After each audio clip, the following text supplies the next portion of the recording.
Good afternoon, good morning, good evening, depending on wherever you may be watching us live or during this recording. My name is Trevor Doornbos. I work for Aprika Business Solutions, and we created mission control project management for you on Salesforce. Today's session, I'm going to be going through some of the typical project management challenges, the benefits of mission control. We'll do a few walkthroughs of mission control itself, and then finish up with some collateral. So if we look at the top 4 project management challenges around capacity, utilization, efficiency, and profitability. So capacity, understanding who's available, not available, utilization on is it billable, non-billable, what were they actually doing with their time. And then from an efficiency perspective, being able to drive efficiencies on okay, how long is it taking to deliver pieces of work? What sort of level of granularity can we report on that? And obviously the all-important profitability, being able to track how we're going with a project before it finishes. So knowing that we're either losing money or gaining money, on track or not with that from a financial perspective. And if we look at the different levels within typical organizations, what do the executives care about? They care about the actuals and estimates, scheduled versus actuals. Want to be able to manage the P&L, the margins, track the resources from a performance perspective. They're managing projects both from performance financials and those key performance indicators. And if we look at the project managers, being able to easily create projects and even create them automatically. We'll go through some aspects of that. Obviously managing the resources on their projects and tracking project performance as well as financials, and then managing that and whatever methodology suits them, whether that's waterfall, agile, or otherwise. And then the people on the project team, getting a daily digest of what's on their list, having a centralized to-do list in the system in the form of the action pad, having Kanban boards and the whiteboard, being able to log and manage time and expenses and collaborate with the rest of the team. And if you're administering the solution, maybe from a technical perspective, but also from a financial perspective, is being able to track, okay, when are our team available? Are they on holidays? Has everyone got their timesheets in? How are our projects performing from a financial perspective, right through from quote through to generating those invoices and tracking all the expenses on that. Why mission control? It's built natively on Salesforce. So our custom objects in a managed package installed into your Salesforce instance. So you're leveraging that security. We're connected with all your Salesforce objects at the API layer. So you're not having to go in and out of a solution. You're leveraging all that. It does work out of the box. So when you install from Salesforce App Exchange into your Salesforce org, all the capability you see in our training videos that I'm going to show you is what you get on day one. We don't modularize. We don't separate the modules. We don't limit access to it. You get to control who does and sees what. And there's a whole lot of online collateral available from our support page through to training videos, webinars such as this, our regular customer success Cosmo Campfire webinars, user guide, knowledge base, implementation guide, all available online. As well as feedback from our customers, case studies, the business and economic impact report, where we got client partners to go and interview a number of our customers to find out what were the benefits they got from having mission control. All that's available on our website. That's available at the bottom of the page there. What are customers saying about mission control? Certainly G2 last year and also this year, extremely good things. Our net promoter score is just out of this world. It's unbelievable. We're in the low 80s when our competition, and certainly most other software companies in the SaaS industry, are around the 50s or very low 60s mark. So very popular with that. And the feedback we get from clients is very, very good. Our support, they tell us, is extremely responsive. I've even got some software companies as customers who said they wish that their support was as responsive as what they'd be getting from mission control. So I'm going to save some slides at the end of the session, so you've got that collateral to follow up on. Let's get straight into the product. And what I'm going to do is I'm going to create a project. I'm going to assign myself to an action. I'm going to add some checklist items. I'm going to mark them off. I'm going to log time. I'm going to add the billing details for the project and then create a billing event invoice. And I'm going to try and do that in about 5 minutes. So let's see how we're tracking for time there. So I'm going to go into my mission control system. And I've installed mission control on Salesforce org. I've got a number of tabs set up here for the demo. The look and feel is as configurable as any Salesforce instance. And I've started off here in the console. The console is a collection of wizards, not the arcane type. It's the software type where you group together all the functionalities, and we'll create a project very shortly. You can obviously create a number of templates that you could work from. So you can clone from your templates. You can clone an existing project while you're in it. Roles are the resources, the people, the assets, the placeholders, what have you, that you assign into your projects. And that builds out that costing and also that billing, which is all built into the system. You can group those people into teams by geography, by capability, by reporting line, anyway, and people can be in multiple teams. Build out a skills library and assign those to people. So when you're actually searching for someone, you get someone with the skill, the capability you're looking for, as well as knowing what their capacity is. We include for holiday management and mission control, so you can actually track that. Who's on annual leave, who's on sick leave, who's got a public holiday in the state they're working in. I'll cover off tax rates and billing events, some aspects. We're not covering everything today. This is a bit of a high-level overview. I'll certainly be going through the Kanban view and the whiteboard, standalone white sheet, timesheet, action pad, and we'll briefly cover issues and risk logs. I can deep dive from the project overview. Again, I can do this from many places. There's a good place to do it. From a software development side, the planner, storyboard, and project builder, really useful for that. Certainly our team uses mission control to develop mission control, so we certainly do drink our own champagne. Gantt charts available all through the solution by default under the project. You can also use Gantt chart anywhere with our solution and place it under any other object. You might want to put it under the account object, for example, to give the account exec visibility of what's happening. I'll cover off resource planning, new feature brought in early this year and now fully GA, generally available, as well as the scheduler, but not absolutely everything. Control pads where you're going to administer the product. Okay, so I'm going to create a new project. Minimum information I need is my project name and a milestone. So we'll just call this, I'm going to do a requirements meeting. I'm scoping out some work for a client to develop some new features for them. I haven't got a budget, it's not assigned to an opportunity, and I haven't got anything, but as long as I've got my name and my milestone, I can get going. So I've created that, there we go.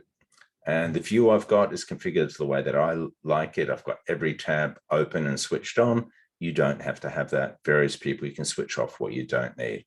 There's my milestone. First thing I need to do is create an action. An action is where you assign a piece of work to someone where they log their time, their expenses. You tag it to the milestone, and I'm just going to call this requirements meeting. 8 hours, that's actually happening today. It's all right, we use time travel here at Mission Control. So it's very easy to get 8 hours done, even though we're halfway through the day in some cases. Don't need any other information. I might use the pick list here. That's configurable by you. So I can tag that so I know what good for reporting, and I hit save. So there you go. In about a minute, I've created a project, assigned myself to it. I'm good to go. So what I might also do here is I've got my milestones. So milestones, actions, and checklists. Got my milestone, got my action. I actually do want some sub actions, some checklists. So I'm going to go to the checklist manager here at the right-hand side. I'm going to assign these to myself. And again, it's just to make sure I get everything done during the project. Also, if I needed to assign this to someone else, it's a very easy way to actually track what's actually happening, even if you can't type well. And approval. Okay, so we've got our 3 checklist items. We have our meeting with the client. We gather those requirements. We document those requirements, and then we get their approval. And you could have a more comprehensive or complex process. And I've captured my milestone, got my action, I've got the dates, I've got my 8 hours to log time. I'm not even leaving the project, and this is one of about the 8 different places you can log time. Pick list, whatever you want the fields to be.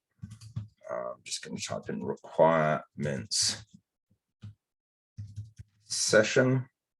We did 8 hours, and I'm going to mark it as complete. Could use the time tracker, so like a stop-start timer. Don't have any costs or anything. I'm not logging any overtime or anything else. So I'm just going to log time. So in about 3.5 minutes, I've managed to create a project, allocate myself to it, create the checklist items, mark them complete, and log the time. Not bad going. I'd like to get this invoiced out to the client. Probably should have done that before I went on site, but that's just the way of the world sometimes. So I need to determine what sort of billing. We've agreed with the client it's going to be time and materials. I'm going to be the project owner, and it's for our customer ACE. It's working with Brittany, and I haven't got an opportunity yet. You can use categories and subcategories. These, again, are just pick list fields. You determine whatever you want them to be.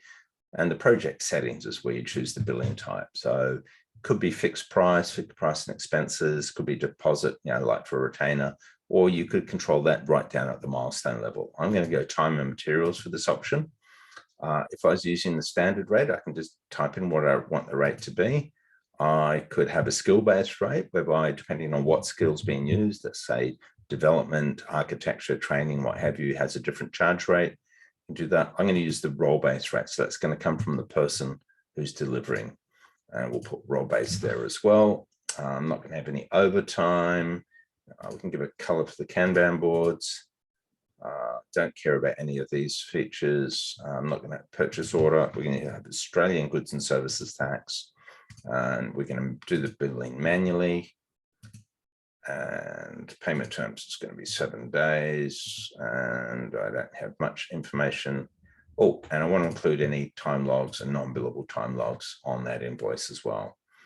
The rest of the information through here gets populated as the project progresses.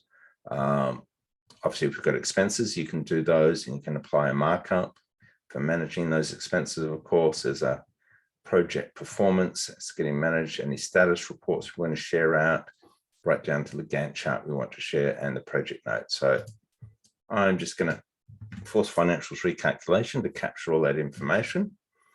Next thing I'm going to do, and I'm doing this manually, I'll show you an example later how we can do that automatically.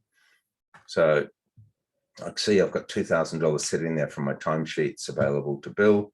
I'm going to capture those in the billing event. So let's call it my first billing event. Type is invoice. Put it in draft status. Invoice date is today. Today, we're a bit touchy on this. Again, I could have this pre-populated, and that's to Brittany. Auto add the time logs. I don't need the start and end date because it's the only time we've got in this. And I want to update the PDF and click save. Okay, and I'll show you in the next project we work on how you can do this automatically. You can automate this process. So I've captured all the information. It's applied Australian GST of 10%. So it's 200 plus 2,000, 2,200. And then after a few minutes, it will generate a PDF. Here's one I did earlier, like every good cooking show, where we've got our invoice template.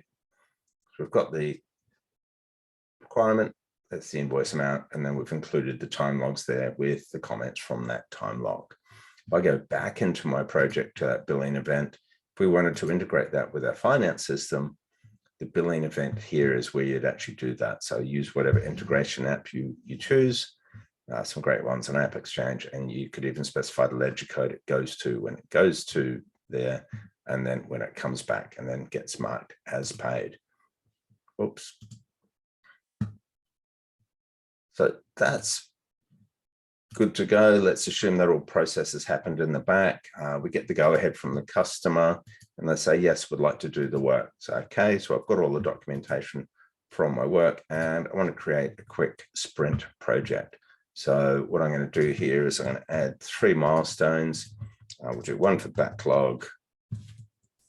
I'll do one for sprint 1. Sprint 2. I'm going to be the owner across all of these.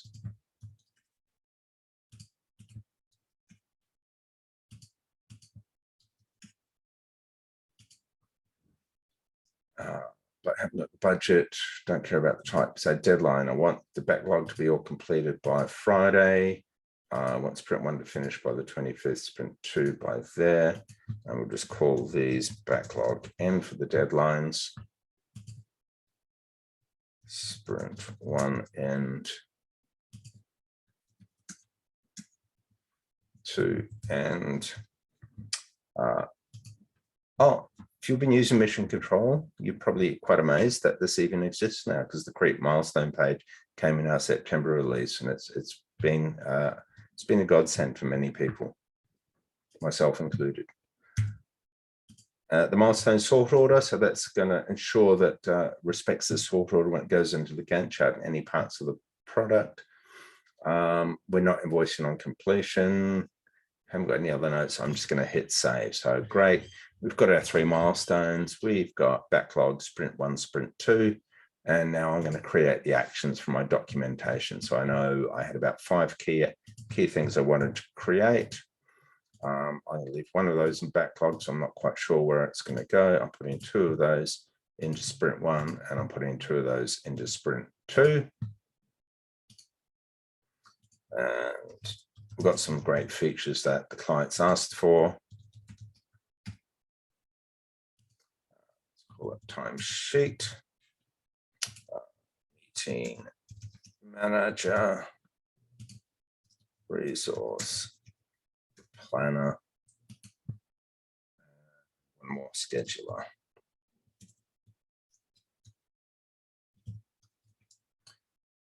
And I'd estimated for each of these are going to take about the same amount of work.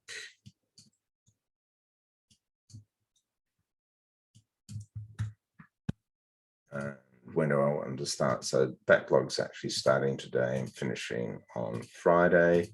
Sprint 1's going to start on the 21st to the 25th, those 2 actions. Sprint 2 is starting on the 28th and going to the 2nd. And I already know who I want to work on this. I'm going to put Zoe on these. Zebediah as well, who's going to be working on that.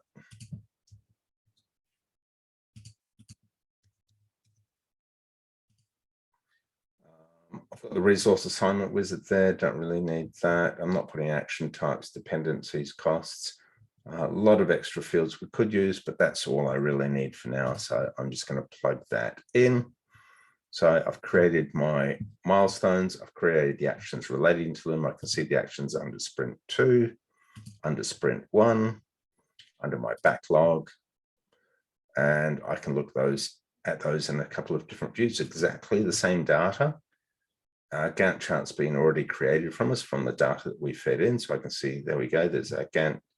That's all the actions ready to go with those milestone deadlines. I can see who's allocated to those, start and end dates, all sorts of great information. I can edit and update from in here if I want to. If I jump into my whiteboard, that Kanban view under the project, then I can actually manage that as well. So to look here, I've got the project, the milestone, the action number, the bottom 5 fields, pretty much whatever you want them to be. So you might have requirements, user stories, all those sorts of things in there. You can determine, what do you want to have switched on, switched off. And then what's actually, I'm going to put this into backlog. I know Zoe doesn't have the availability to do all that. So I've had a chat to Colin. He's happy to fill in on that piece of work. So we're just going to give that piece of work to Colin. And that's great. Now, if I look at the right-hand side, you'll also notice under my project, there's a trackpad. So pop out the trackpad, there's a couple of features in there. As you'd expect in Salesforce, you've got a timeline of everything that's happening. So just refresh that. So requirements session, requirements meeting, requirements. So that's what's progressed so far. Nothing else has been worked on. We've got the chatter feed, so we can see what's happening from an audit perspective. Every action that's been, everything's been changed on the project, as well as that mentioning anyone. I could say, hey, Colin, thanks for joining the project. 50-50 chance of getting that right. Any files and everything. And you can see there's another place I can log time and a lot of those other items. So that's great. I've got everything plugged in together. Now, because I've already set the billing for my project, with all the allocations I've got, it's going to take the cost rate and the charge rate for each of those people, and it's going to populate it into the insights. So when I'm going back to quote on the client, I know exactly what it should be, 24,600, which is the billable rate. Maybe I'm going to include expenses in here, so I'd push it up a bit. I can see what my cost from my billable rate is my margin that's being tracked here. So that's great. So I might say, look, I'm going to make that 24,600 and then go a bit backwards and actually associate that to an opportunity. So what was that? That was probably in about 13 minutes. We managed to do all that. So not bad going, creating our first project, allocating and doing some work, and then building out our sprint cycle. So, once you get very comfortable with the solution, there's a lot of capability. And I've got a lot switched on here. Maybe you're not going to get to that level. Let's go back to the beginning. So where do the executives, or where do people start their day? So one of the aspects of Mission Control, because it's built on Salesforce, where there's capability already existent, we don't try and reinvent it. Where there's apps that already have a capability, we also don't try and invent it. So we're leveraging Salesforce reports and dashboards to get all the information using the Mission Control objects. And you can combine the two, obviously other objects as well in a joined report. About whatever your people care about. So you can have whatever reports. I've got project performance and resourcing. And one of the key things I look at is the metrics for projects, the cost performance index and the schedule performance index. So where the cost or the schedule is exactly as scheduled from when you started, it should be sitting at 1, which means our margin is intact. It hasn't cost us more or less than when we started. If it goes under 1, then we're actually falling backwards either on cost or schedule. Where it's above 1, we're ahead. So I can see with my A's Roadshow implementation, that's behind on both. So I can click through to the report filtered to the one project. But any other metrics here, I can see those. And I'll go into the actual project itself. If I click on the insights page that we saw earlier, I'll see that cost performance and schedule performance is showing in red. There's red, amber, green settings in there. And that's done on a weekly basis. So once you've done all your timesheets, it'll actually track, okay, did you have higher actuals than scheduled? And that'll impact on your cost and also timelines as well. If I go and have a look at my overview, knowing that we've got some problems here, at the milestone level, I can see where the time has rolled up and that my scheduled is 12 and 16, but my actuals is 24 for both. So that's already a bit of a warning. I drill down, see Andrea was working on the first one, and then Kelly and Chris on the other. So, okay, a few things I could be concerned with. I could pop out that trackpad, mention Annika, who's the project manager on this one. Just shows at the top right there. Or what I might do is just jump into the time logs and see what notes have added to highlight anything. And I can see there, okay, additional requirements, several reviews required. I've also got some non-billable time, which we hadn't factored in when we started the project. It looks like it's been tagged to a pick list field of write-off, so we can report on that. Really powerful. And then knowing that Annika's a great project manager, she's probably utilized the change request to actually get that process going. There we go.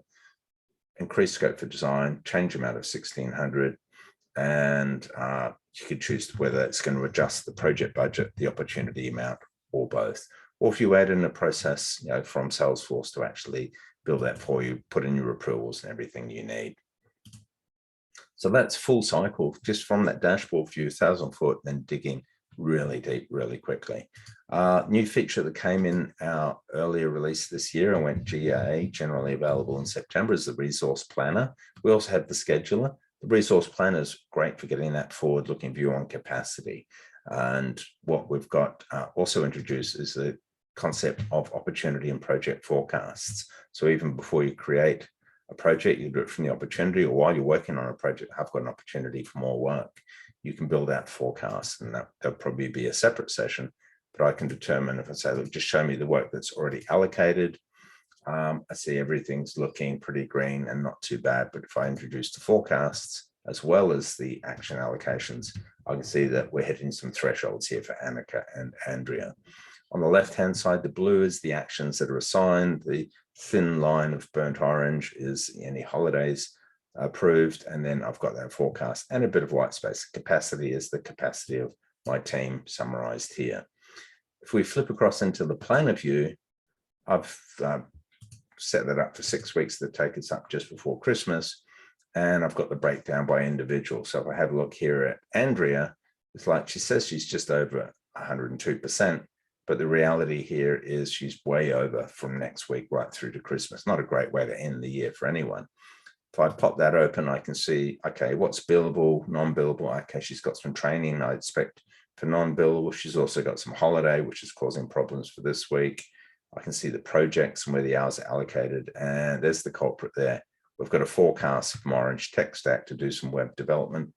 And someone's assigned, they'd like to have Andrea working on that. So again, if I take out the actions and make that change, I can see Andrea's time is a lot better. So I probably need to look at someone else, maybe Kelly, if she's got the right capacity or capability. So very, very powerful feature and very flexible. I showed you a Gantt chart earlier under my sample project. Gantt chart anywhere is a concept we have. You could even put a Gantt chart, our Gantt chart object under a Salesforce account record if you wanted to, as long as they had access to view it. And what I've done here is I've just filtered by my customer base, by account. It's obviously a number of ways you can filter in the system. And now I can see side by side all my key projects. I can see I've got 2 in play, 3 coming up. There's my roadshow implementation. And I can see this is a waterfall style project. So yeah, there's high priority, low, medium, high again. And I can see the critical path as we're walking through. You can look at baseline variances and do all those sorts of things as well. Extremely powerful, as well as exporting that out in various formats, as well as in the status report. So what about creating a project from a template? And what about fixed price implementations? Great, I'm glad you asked that question. So I've got a pretty standard Salesforce opportunity page layout. I've added in these 4 fields as part of installing mission control that we can generate a project. You can also generate projects from other objects in Salesforce using the project request object. The default that we have out of the box is the opportunity method. Using the project request, it's simply a bit of mapping that needs to happen, which takes not much time at all. The different ways you could generate a project, there's a lot of ways you can actually tie it to Salesforce products, various methods. We're just going to use the standard opportunity where we take the whole template and we realign it to our start date. And we generate that simply by clicking generate project. So you could use the Salesforce flow to automate the tick of that box simply by meeting some criteria, getting to a certain sales stage. By ticking that, it's generate. This will generate in the background. That should have happened. It takes about 3 or 4 seconds. Sorry, just keeping my dogs a bit quiet in the background there. And we can see our demo project, and it's linked into the opportunity as well as the account. So remember, we're on Salesforce, so everything's linked. You can click through. You don't have to go in and out of systems to get the information you need, presuming you've got the right permissions and access and granted to do that. So I've created my project. I've got my milestone, got my status ribbon here. Again, you can configure this. If you don't like the status ribbon, you can take that out. I can see I've got highlight here of something that needs to happen. It's supposed to start today. I've got a placeholder role, really powerful use of the roles, because against the placeholder roles, you can put that charge rate and that cost rate. So you're actually building out your projects in the P&L even before you get started and assign it to real people. I can see there's a requirements meeting, similar to the one we did for our project earlier, where we need to get some work done. So I'm going to use a resource assignment wizard. I could type in the consultant's name, but I'm going to search across my consulting team for a particular skill set, and I'm defaulting to my last search. You can have multiple requirements in here, multiple teams that need to meet the criteria, and then it'll bring back a subset of the people for the search. I can see Andrea is available, as well as Kelly and Mick.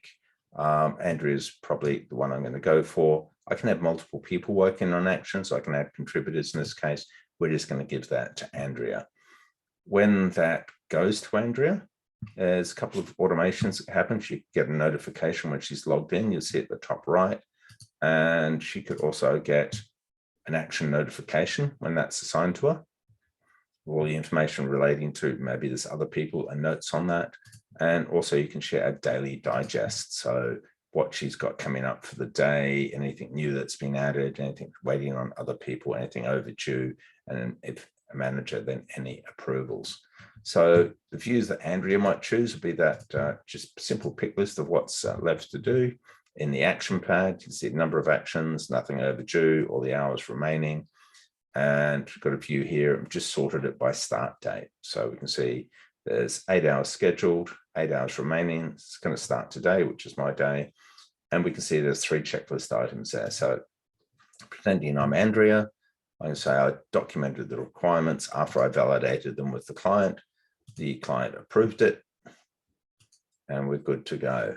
Now, we could also go and log time here. So we can just pop up and log time. Maybe say she logged time at the start of it. Just go requirements session and log the time. And then she could come back to that. Then maybe she's going to actually exactly the same data. Maybe she prefers to see things in a Kanban view. So using the Kanban whiteboard, you can see there's a project milestone action, the bottom 5 fields, start date, end date, allocated hours, hours remaining, % complete. So we can see all that information. She can go to chatter, collaborate with the team, raise an issue, work on any more checklists. And actually, just before we do this, we're going to change this to status, which is very old school. So inbox, desktop, pending folder, outbox, circular file, and we're going to log time. So we've finished that. We did the other 4 hours. We've marked that as complete, and we're just going to log time. That's going to take that out of the in progress column, move it across the complete column. Good, we've got a visual confirmation that's done. I can move on to the next one. Now, if I put my project manager hat back on, this is where a bit of automations come into play. So by the completion of that action, it's auto completed the milestone. By completing the milestone, it's automatically generated that billing event. Remember, I created that billing event manually. Well, here we've got one that's actually been created automatically. So there's that same information. We had GST applied for this, Australian goods and services tax of 10%.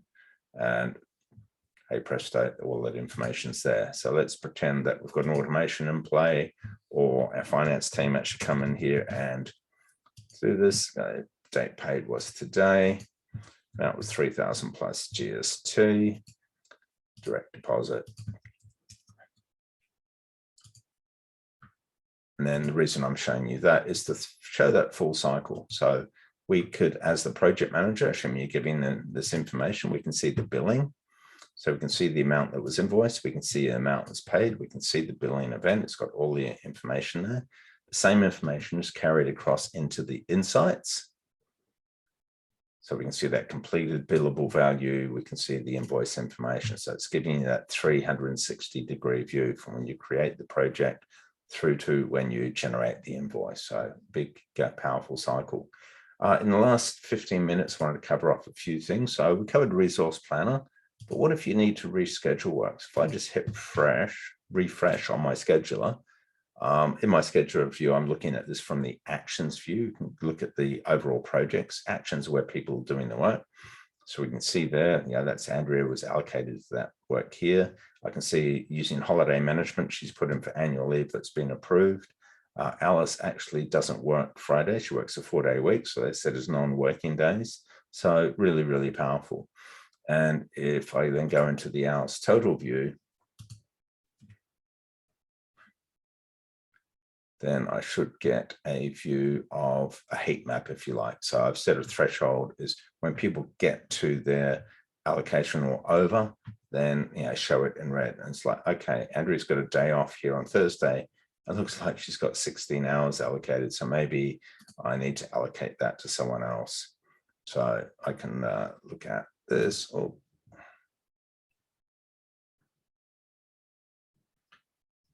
So what we've got here, 8 hours and 8 hours. So yeah, maybe I need to look at other people who are available.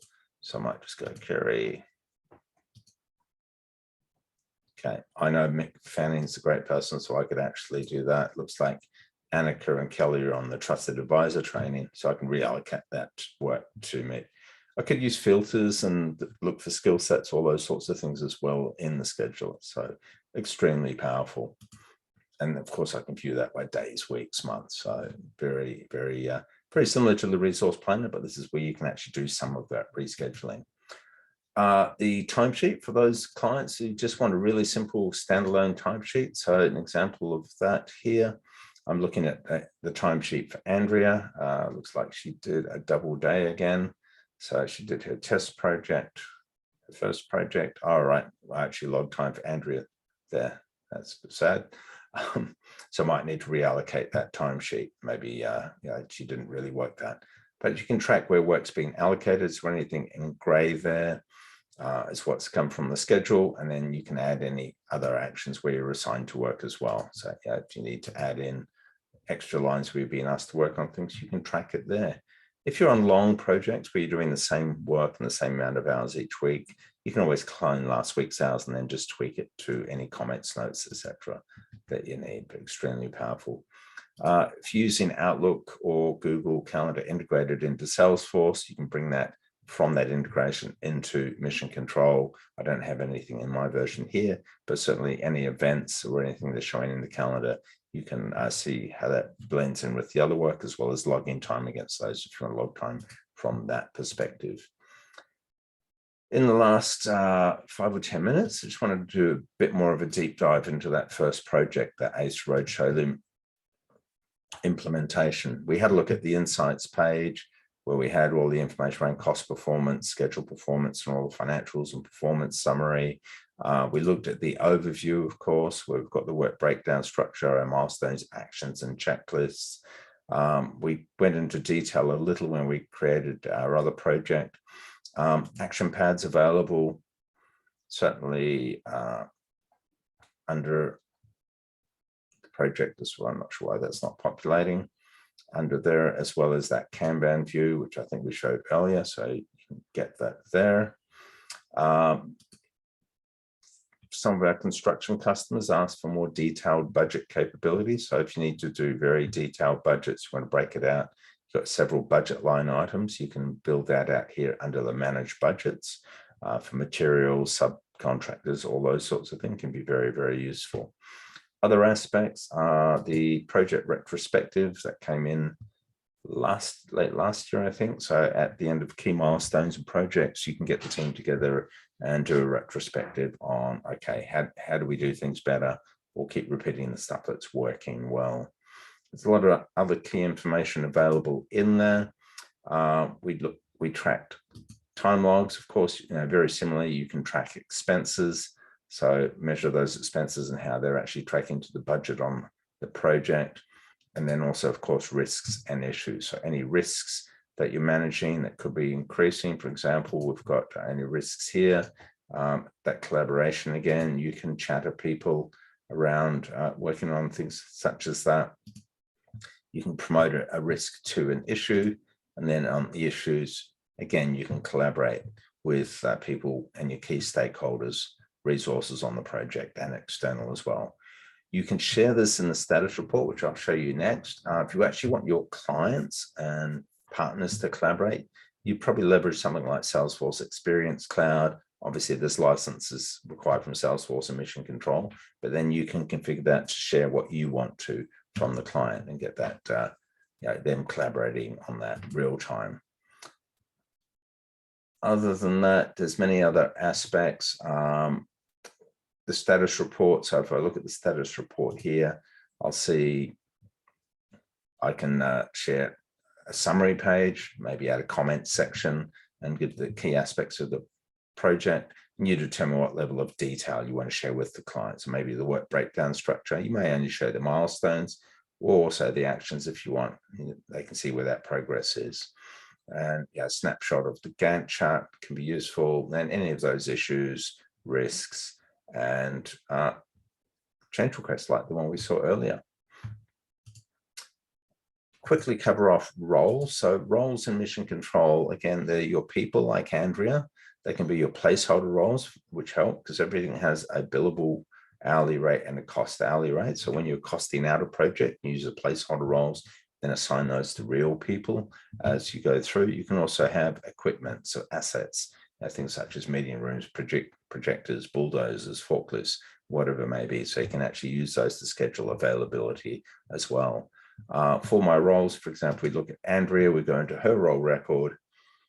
She's actually accruing her holiday allowance within Mission Control, so she can see how much leave she's got, volunteer time, annual leave broken down. We can see that she's got a 40-hour week and her billable target's 80%. And we can see what hours she works a day. Maybe, like Alice only works a 4-day week. Maybe it doesn't work Fridays. And you can see her cost and her billable hourly rate there. Andrea is assigned to, see all the holidays in here. And you should be able to also see her skill assignments in there, as well as other information relating to the role. So in summary, we went through the full solution through showing those different aspects of Mission Control. I'd like to reiterate that Mission Control is not just for delivery teams, it's actually across industry. We've certainly got clients across multiple industries, and certainly this top 49 client list across various industries. There should be at least 7 of those from Australia. You may recognize a number of those that you work with on a regular basis even. Some of those software companies who are our customers as well, and right through to different aspects, including construction, architecture, you name it. A couple of case studies. So brands across New Zealand, one of my favorite customers, they've been using Mission Control since 2019. And in their first year, they got up in front of the Salesforce Wellington user group, were saying how they actually saved 4 days per project manager every month, simply by bringing everything into Mission Control on Salesforce. And they had 50 project managers. So that's a massive saving. And then last year, they came back to us and said they'd done their own research and they figured they're managing a 30% increase in efficiency simply by having everything on Mission Control with Salesforce. If we look at the larger end of the scale, Cardinal Health and Fortune 100, they were looking at building their own solution, and then through evaluation found Mission Control, and then found it's the right solution for them to use. History of Mission Control, we celebrated 10 years on Salesforce App Exchange in July 2022. The company itself has been around since 2010, so 12 years old as a company. And the product's come a long way since its inception. So certainly new features coming in, brand new big features coming in once a year. So resource forecasting was certainly the big one for this year. I know Meeting Manager, retrospective board, a few other things that sort of came in, been really useful. If you've sat in on any of my demos in the past, the feature wall slide, as I like to call it, covers some of those aspects, what's in Mission Control, through this in your own time on the recording. And what you can do is also go to our website, www.aprika.com, and you can get all that information from our support page, our resources page, the business and economic impacts report, the feature guide, everything's there. You can download Mission Control from App Exchange. It's actually a live test drive account, and you can also download from App Exchange into your own Salesforce org and go with a 14-day free trial. All the collateral you need to support you is available on our support page. There's live chat there, our customer success team on that, and a lot of information that you can actually download. Managed to get through that in just on 45 minutes. I thank you very, very much for your time. I hope you've enjoyed the session and look forward to speaking to some of you, or many of you, or hopefully most of you again soon.